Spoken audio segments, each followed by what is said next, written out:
زانیاری لەبارەی ڕاگەیاندنی لیستی موچە بڵاو کرایەوە.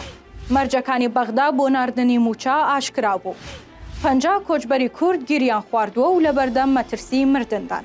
سڵاوتان لێبێ سومەیەم لە تیوارۆسی هەواڵتان پێشکەشەکەم. سەرچاوەیەک لە وەزارەتی دارایی هەرێم ڕایگەیاند ئەمڕۆ یان سبەینێ خشتەی موچەی مانگی حەوت بڵاو دەکەنەوە و تیشی تا کۆتایی ئەم هەفتەیە و لە 3 بۆ 4 ڕۆژدا موچەی سەرجەم وەزارەتەکان بۆ مانگی حەوت دابەش دەکرێت.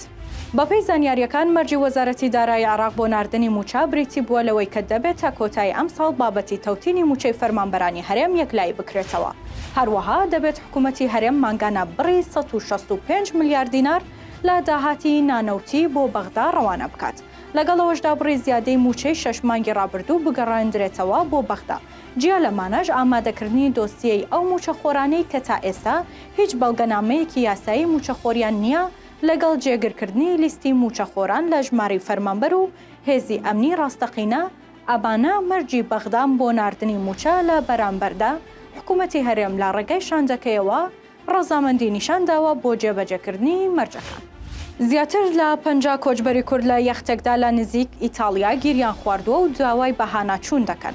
فیدراسیۆنی پەنابەران ڕایگەیانە کۆچبەرە کوردانەی لە تورکیاوە بەڕێکەوتون بۆ ئیتالیا بەڵام لە نزیک ئیتالیا یەختەکەیان کون بووە و گیریان خواردووە. کۆچبەرەکان ئاماژە بەوە دەکەن ژن و منداڵی ساوایان لەگەڵدایە و دەشڵێن ژیانیان لە مەترسیدایە ئەگەر بەهانایانەوە نەچن. 3 هەواڵم پێشکەشکردن هەر شاد بن.